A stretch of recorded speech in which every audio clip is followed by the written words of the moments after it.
one is about the fundamental change of the foreign policy from the keeping low profile to striving for achievements.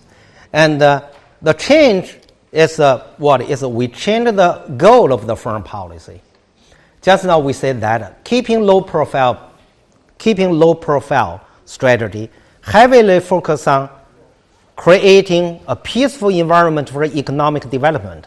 That means we concern how to make money. But now Xi Jinping adopt a policy aimed at what? Aimed at making friendship, making friends, to make the neighbors and more friendly to us, to make them more friends all over the world. So this is very different. So that's also related to why China concerned to lend the money to others, help others to solve their economic problem. Right? This is a change. The second change is about the guideline. The guideline that, and once we consider if we maintain a peaceful environment, that's good enough. How can we make it peaceful? Is that we do not involve in the war. If we do not involve in any war, we're in the peaceful environment. No matter how these guys fight against each other, that's your business. We do not involve in it. But now Xi Jinping said, no. If we want to have a good neighborhood, not only have no war, we should not be satisfied only with a peaceful relationship with them. We should have good relationship with them. We should help our neighbors, and we should make neighbors what? Benefit from China's growth. It's the first time. And Xi Jinping said we should make our neighbors benefit from our growth. Well, a lot of people doesn't like that. They say, hey, wait a minute. Why we let our neighbors take advantage of us? Why we let our neighbors make money from us? We should make money from them. If you concern the foreign policy serve the interest, money is the most realistic interest. We should make more money from others rather than make others take our money away. But then Xi Jinping said, no. The money is important, but then we should use some money for good relationship with our neighbors. This is very different. And so the so-called overlayout, what I mean? Overlayout means that we usually have a problem with this, is that the relationship with the major powers and our relationship with the surrounding countries, which one should enjoy the priority? Okay, so according to your knowledge, you think we give the priority to our relationship with the U.S. or we give the priority to our surrounding countries? U.S. You think with U.S. Do you have any different views? Okay, so everyone agree with that. That's true. And we consider America is the only superpower in the world. America is the most important country. So we should devote our energy to improve our relationship with the U.S. But then we have the problem. When U.S. get a conflict with our neighbors, how can we do? Can you give me a suggestion?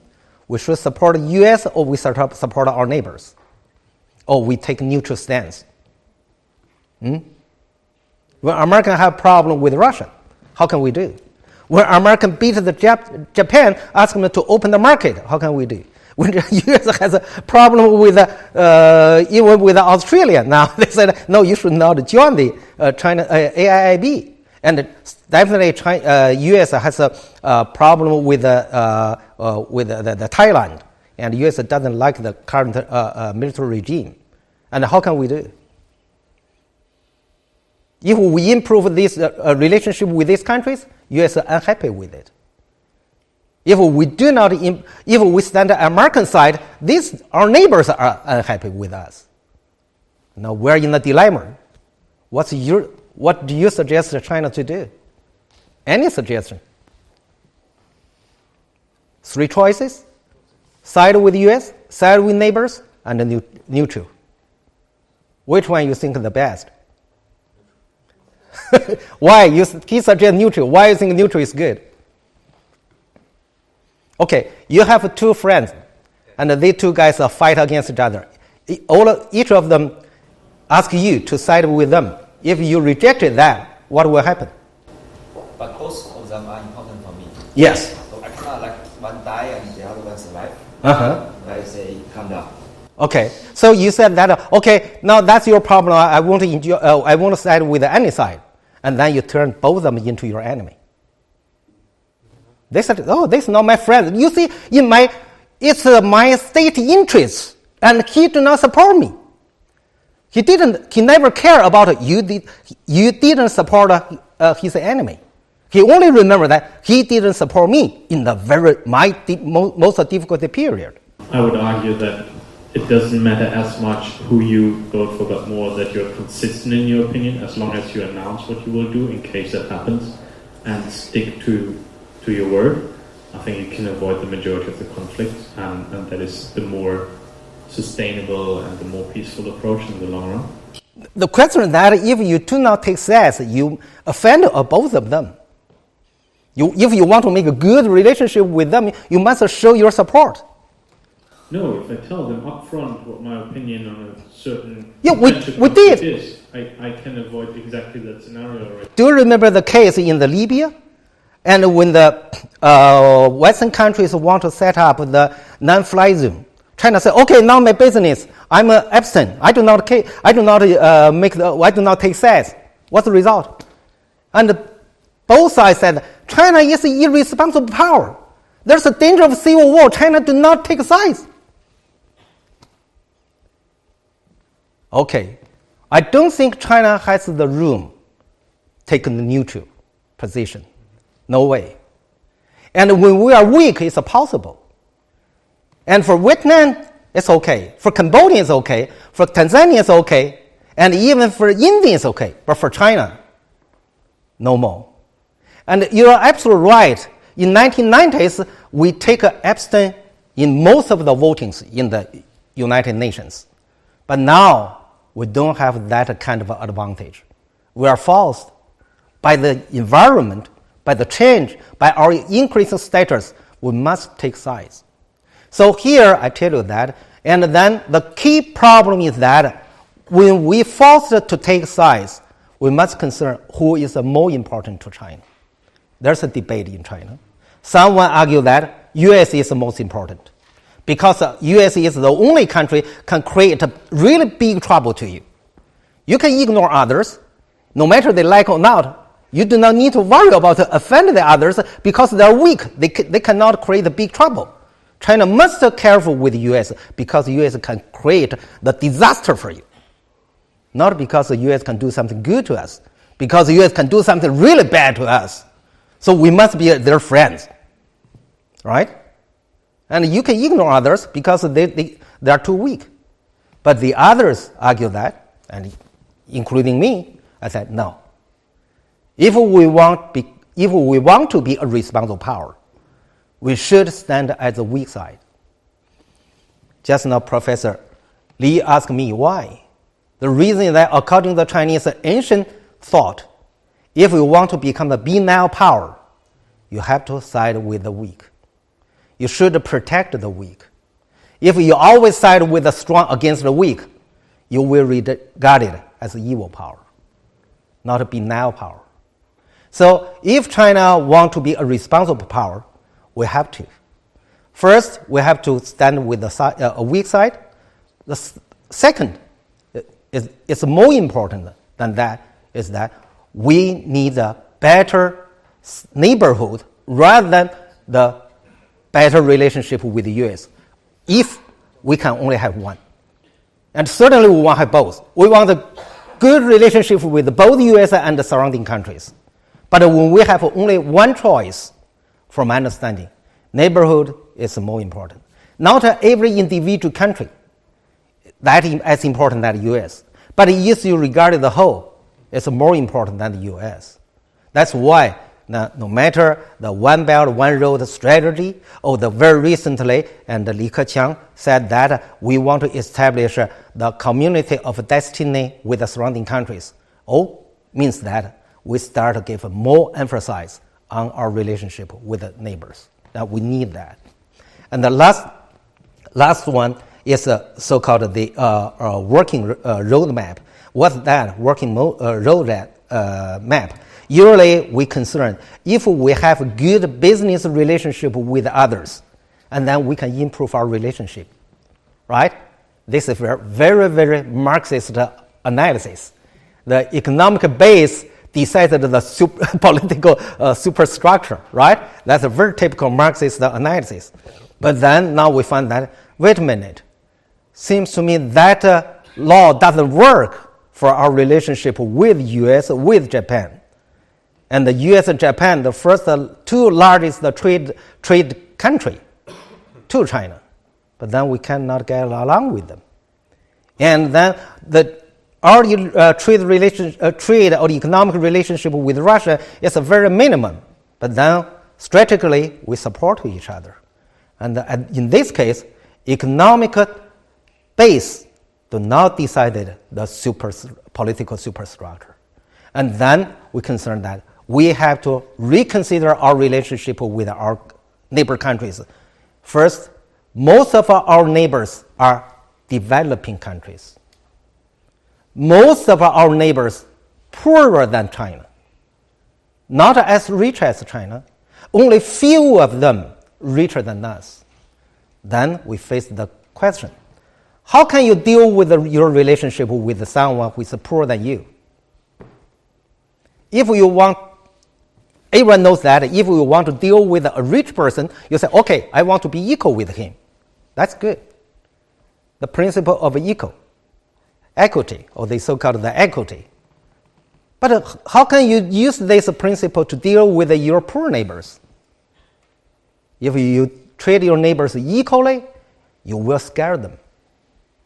They say, wait a minute. You're such a strong. I'm so weak. We're equally dealing with each other. I'm doomed to fail. Right? You look at the boxing match. And we all know that boxing match was divided in different grade. The heavy grade and the light grade. Right? And what it means? It means fair. And for those people and the heavy boxers, and they play against each other, and you decided who win the game according who can knock down the other side. But you cannot use that regulation, that norm, to govern the relationship between a strong boxer and a weak boxer. So when you use the regulation being knocked down as the criteria, it means equity. When you use this division of a heavier group and a light group, it means fairness. So China, we must adopt the fairness principle to dealing with our poor neighbors. We should let them benefit from us. So that's what Xi Jinping said. To find the common interests, holding up the morality and the profit ideas, and aiding those developing the countries. So there's a new concept invented by him or coined by his in his speech. It's called new type of relationship between profits and morality. In Chinese, 新兴义理观. New type of relationship between morality and profits.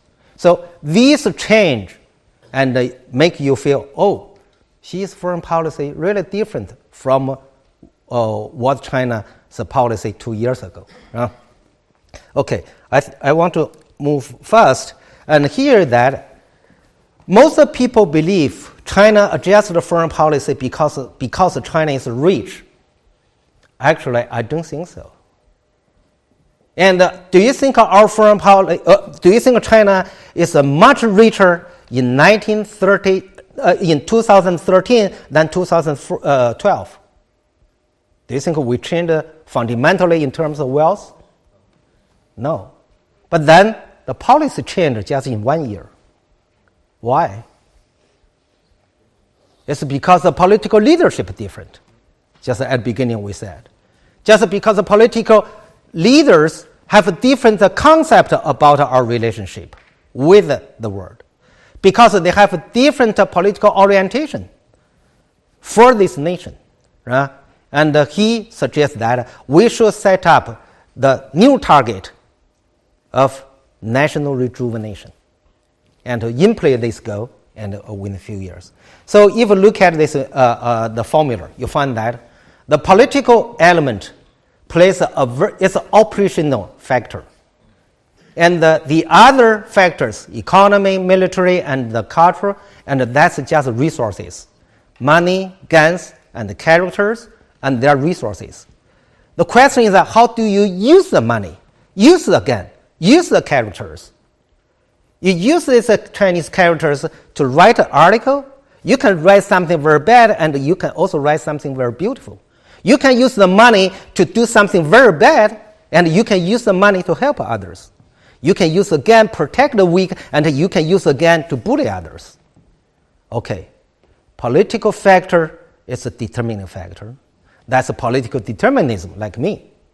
And we believe political factor is more important than other three factors in national comprehensive power. So that's what we call it in Chinese. And political factor have the function to achieve 100% benefits with 50% efforts. Okay, so now this formula just explained what I argued. And political leadership is a determining factor in policy making when the other environment exactly the same. Certainly, in different situations, they will make a different policy. But if the other factors exactly the same, and then they will make the decision.